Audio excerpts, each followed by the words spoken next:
Hi everyone, it's me, Crafty Witch, and welcome back to my channel. So I figured I'd do another video today while I have the time. So I wanted to do a video on fox medicine or fox magic, and figured maybe some of you guys might find it useful. So fox is a small canine, and it is a perfect blend or balance between canine and feline energies and qualities. It has retractable claws like the way a cat does. It also has whiskers. Dogs and cats, of course, have whiskers. However, cats' whiskers are typically long, and fox whiskers are also long, like the way cats are for the most part. A lot of canines have short whiskers, so that's another thing that they do share in common with cats or felines. The pupil of their eye is like a cat. Wolves, for instance, their pupils are round the way a human's pupils are. And foxes and cats, their pupils are like the little vertical slits. And so that is just another quality that they have. Fox also is the perfect blend between male and female energies. However, they're most often associated with female magic, and female energies. That kind of knocked the table, so you guys might shake a little bit. There's a real cute legend found amongst a lot of Plains Indian tribes here in North America about how humans got fire, and it was because of fox. And so what happened is, way back thousands of years ago, when humans first came to be, we were the youngest of the mammals here, and fox took pity upon us because we didn't have fur to keep warm and we didn't have fire. And so fox went and stole some fire for us from the creator, the forces that be. And in doing so, fox, she burnt the tip of her tail, and her paws were singed. So that is why the red fox has the black tip on the tail, and its paws are singed black, is because they got burnt a little bit when they try to steal fire, and then that was their gift to humanity. So fire magic is another thing that you could tap into with regards to fox. What else can I tell you? They're known for being intelligent and cunning and playful and observant. They're very smart. They also are, for the most part, fairly monogamous. They will scout out their territories, but they always return home at when they're done scouting out their territories. So family life is in their home is really important to them. And you'll notice people that have fox medicine, they are like that. They take great pride in their home, and home and family mean a lot to them. For the most part, foxes are kind of solitary creatures. They do like to live alone, even if they do have a mate. They'll stay together for a certain brief period of time, and then they will live alone for the rest of the year, or with their little ones. They are also one of the more popular animals to tap into if you want to learn about shape-shifting. They are one of the four most common animals that are related to shape-shifting. So those four animals tend to be the bear, the wolf, the fox, and then cats, so felines. And it could be like lynx or mountain lion, tigers, even household cats. So they fall into that group of four. And when foxes or people with fox medicine, their friends, people they're really close to, tend to either fall into wolf medicine people or feline medicine people. So like people that have a lot of those qualities and traits. Foxes tend to get along really well with either one. They are also great when it comes to wanting to camouflage themselves into their natural environment, to blend in. They're very observant. So if you want to incorporate that kind of magic, invisibility magic, that kind of thing, you can call upon the spirit of the fox as well. They are also, you can use them to tap, like with regards to like sex magic and sexuality and being confident in your own sexuality. So those are ways you can tap into that as well. And when you think about it, I mean, fox has been associated with sexual energy or sexual connotations for generations already. You think of the term vixen, which is actually a female fox, and that term is applied towards females for the most part, especially if the female is very confident in her sexuality and, you know, is alluring and that kind of thing. They'll call her a vixen. Or if she's beautiful and if she could be considered maybe even a threat towards a male in some regard, because of her own confidence in her own sexuality, sometimes she is called a vixen.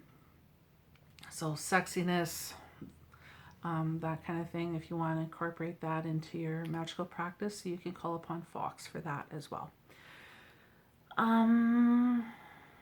What else? They are also the gatekeeper, so they are nocturnal animals. They're very active during the night and at dawn and at dusk. So if you wanted to tap into that kind of magic, like the between and the betwixt places, call upon fox. If you wanted to journey to other realms, fox is a wonderful ally to call upon. Fox can take you to other realms, whether it's the realm of the dead, like the other world, the fairy realm, what have you. Fox is a wonderful guide. They can take you there and then bring you back safely. So that is one way you can call upon fox in your magical practice. What else? They're very protective of their family. They like keeping their family unit safe and together. They do have their own territories, so they will scout their territories, of course, but they always come home, and they like their little dens and being protected. So fox medicine people tend to take pride in their family homes, and they're very protective of their family unit. And if that is something you want to incorporate into your magical practice, then you can do that. And it may not necessarily just be a family unit. It might be being protective of maybe your circle, your group of friends that you hang out with, maybe a project you're working on. You want to protect that. You want to keep it safe. You can call upon fox for that. Or if you want to kind of keep things under wraps, hush hush, away from prying eyes, call upon fox magic for that as well. What else? They're very resourceful. They are playful. They're very smart and intelligent. Some people will use fox magic as a way of kind of tapping into their own feminine power. There's some folks, they will tap into fox if they're unsure of their own sexuality. So not, you know, maybe if they're not sure if they're gay or bi or what have you, because they are that perfect blend of male, female. They're very confident in themselves as they are, and they don't care if they don't fit exactly into the mold of the canine or into the mold of the feline. They are kind of like their own little group amongst themselves. You know, they kind of got the best of both worlds in that respect. So if that is one aspect that you want to call upon and incorporate into your practice, you are more than welcome to.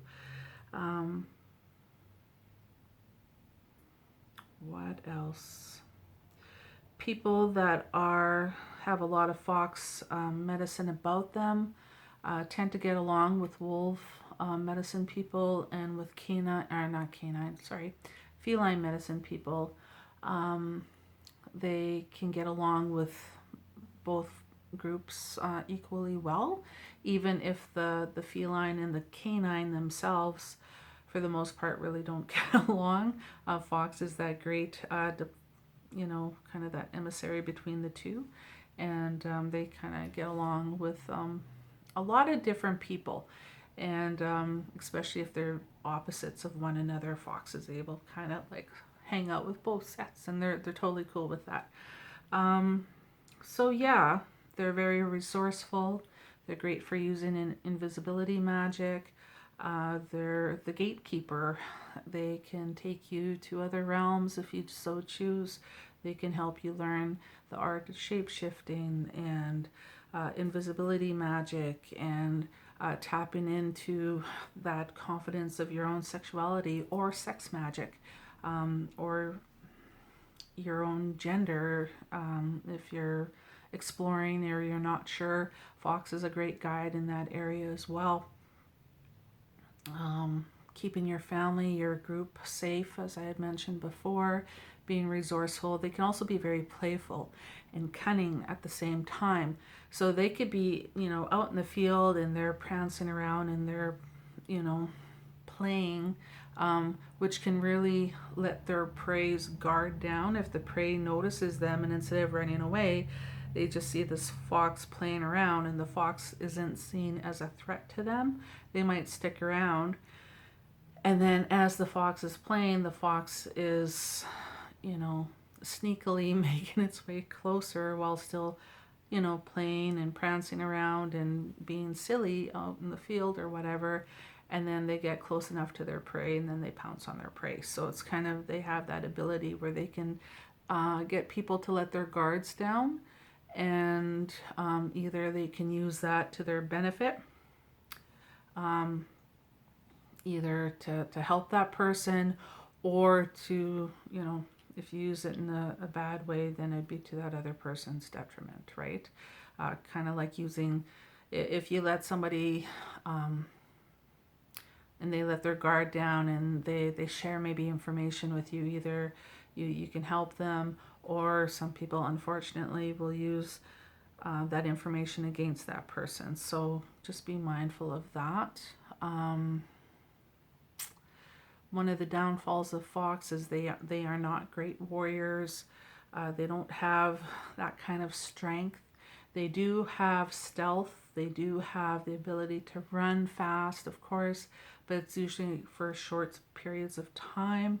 They're not like the big warriors. They're more small and petite kind of folks, or small, petite little animals, and they are able to adapt to all kinds of environments. So if you are going through a rough time and you need to learn how to adapt to maybe your changing fortunes or other obstacles that you're facing, you can call upon fox medicine to help you with that as well.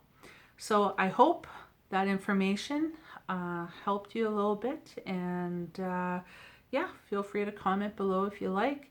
I'll see you guys soon. Ciao.